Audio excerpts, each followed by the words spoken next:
Hi everyone, welcome in. Today we are doing something a little bit different for my channel. We are going over my TBR jar for the first time, and also I'm giving you kind of the lay of the land for my February reading list. If you've been watching any of my content, you've probably seen that I'm not setting a reading goal for myself this year. I am just kind of winging it, seeing what feels good in the moment, reading seasonally, hanging out, getting holds from my library and just reading them right away, things like that. That being said, I'm also feeling very overwhelmed by the unread shelf on my bookshelf, which is this shelf right here.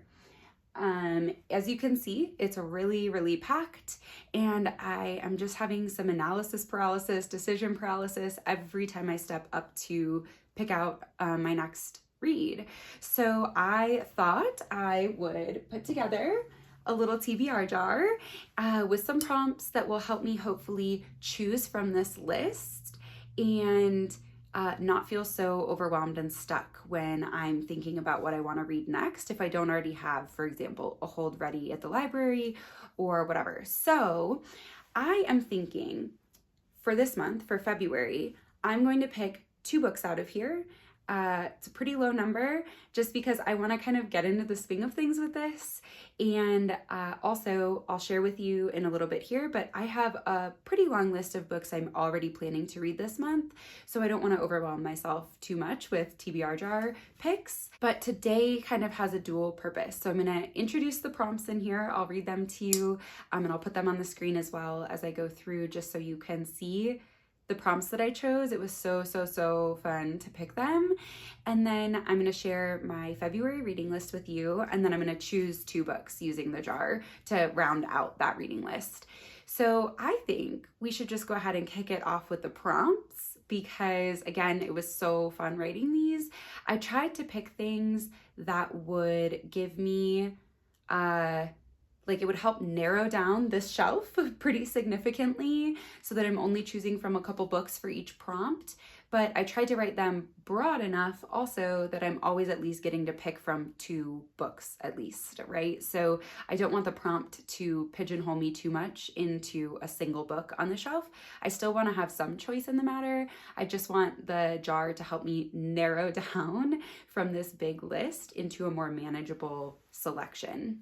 The other thing I did with the prompts was that most of them were naturally opposites, and you'll kind of see what I'm talking about as we go. So let me pop them here on the screen while I read them out. So we have published most recently and published longest ago. Those are the only ones that might pigeonhole me into a single book if I don't have multiple books published in the same year. Purchased in the past year, purchased over a year ago, most excited, and book I've been avoiding, over 450 pages or under 300 pages, nonfiction, paperback, hardcover, set in reality, vibes matching this current season we're in, a classic or prize winner, a bright cover design, a neutral cover design, a simple cover or a special edition or elaborate design, one with flowers or plants on the cover, one with people or animals on the cover,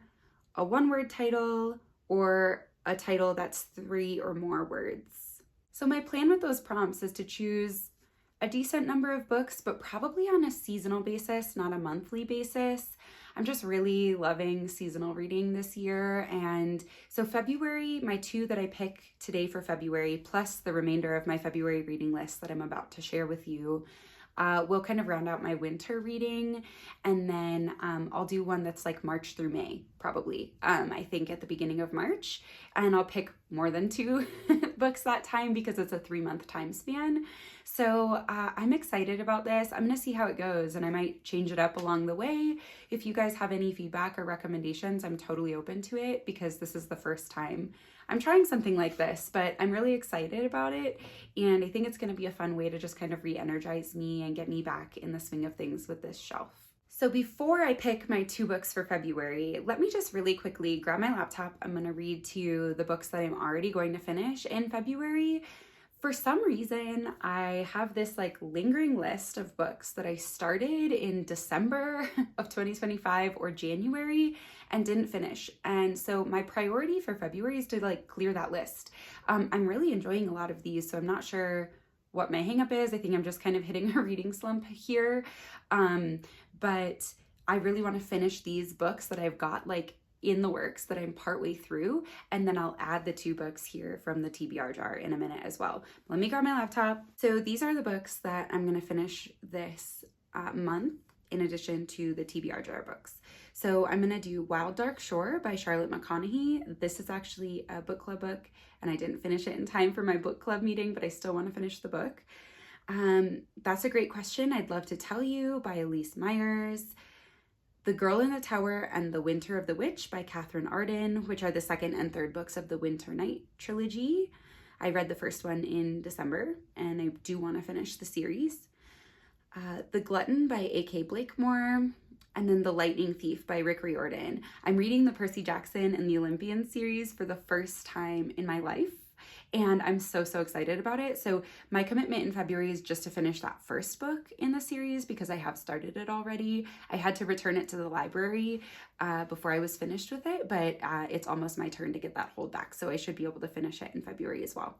So woohoo, yay, it's time finally to pick 2 books with the TBR jar. Okay, so like I said, this is the first time I've ever done this. So my plan is to just choose a prompt and then kind of select some of the books that might fit it and talk you through why I'm picking one over the other. So let me like mix them up a little bit.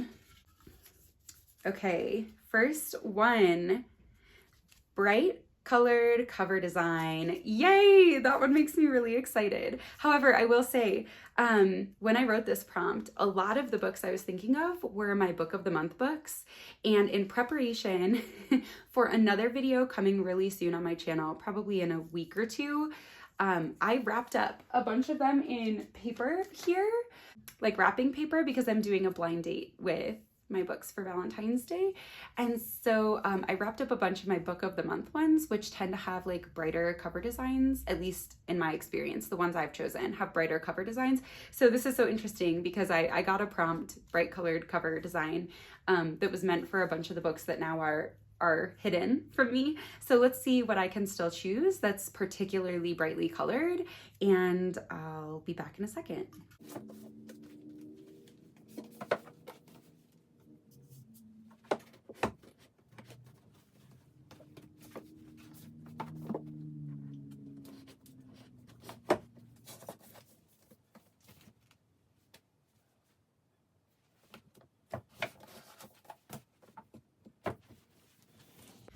Okay, I've got 5 of them that I think are the most colorful that are still out, and I'm going to tell you right away, I'm going to eliminate 2 of them. So let me tell you about those 2 that I'm going to eliminate right away, just because I'm not in the mood for them. So these are both nonfiction books, colorful covers, but I'm really not in the mood for a nonfiction book right now. I'm in, like I said, I think a little bit of a reading slump, and nonfiction tends to be best for me when I'm kind of already on a roll. So Lives of the Stoics by Ryan Holiday and Good Inside by Becky Kennedy. These ones are gonna wait.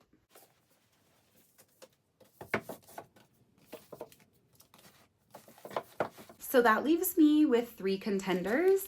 Erotic Stories for Punjabi Widows by Bali Kaur Jaswal. Very colorful. The Book of Love by Kelly Link. And Chain Gang All-Stars by Nana Kwame Adjei-Brenyah.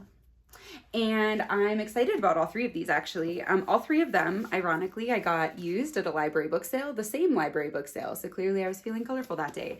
I think, given the fact that these are both big, chunky boys, I'm going to hold off on these ones because I have a pretty ambitious list for February already. And I'm going to go ahead and choose Erotic Stories for Punjabi Widows. I'm excited for this one.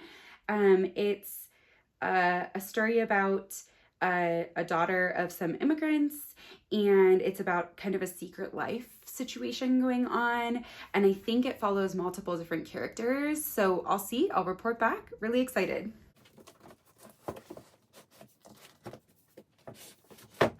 All right, back to the jar for take number 2. I'm gonna mix it up a little here. Try not to look while I'm mixing. I think I've got just one. Yes. Okay, a classic or prize winner. Oh boy, okay. Classic and I, similar to nonfiction, have a tenuous history, but I'm gonna look. I'm gonna go through and see kind of what I've got and if there's one that is standing out to me. So be right back with some classic and prize winners.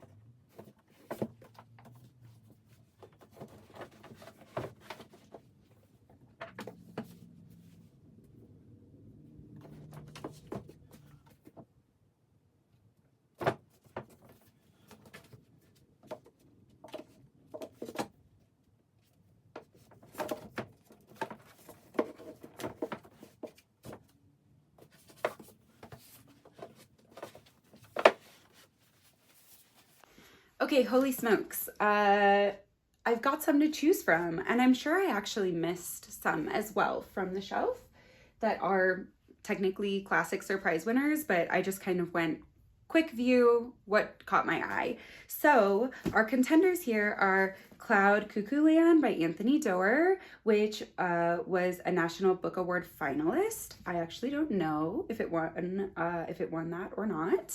By the same author, we have All the Light We Cannot See, Pulitzer Prize winner. Beloved by Toni Morrison, Nobel Prize winner. We have Shuggie Bain by Douglas Stewart, which was a Booker Prize winner in, I believe, 2020.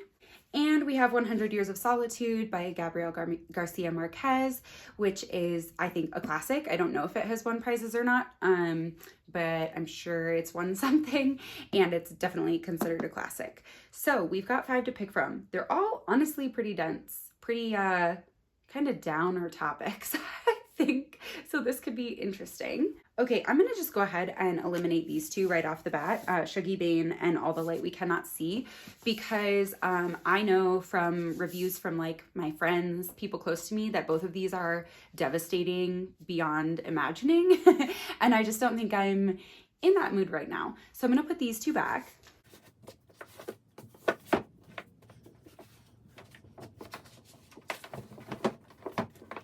Okay, and that means I'm left with 3 that I think are also probably pretty much just devastating as well.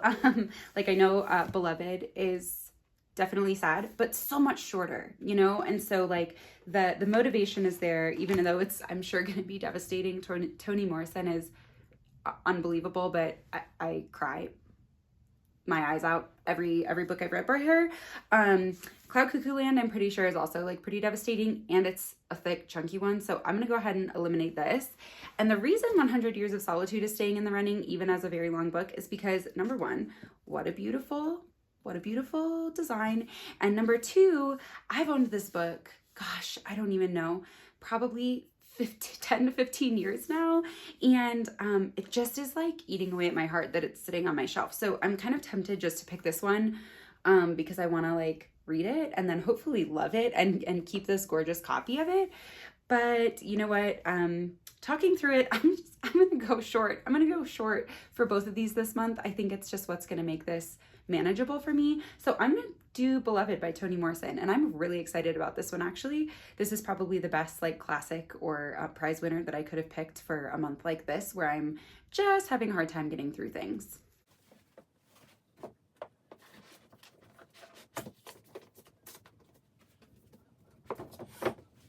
Okay, so those are my 2 additions to my February reading list, Beloved and Erotic Stories for Punjabi Widows. I'm really excited to read both of these books, and I will report back after I get through. And if you, again, have any feedback for how I do this TBR jar in the future, please let me know. Thank you so much for being here with me today, and I will see you next time.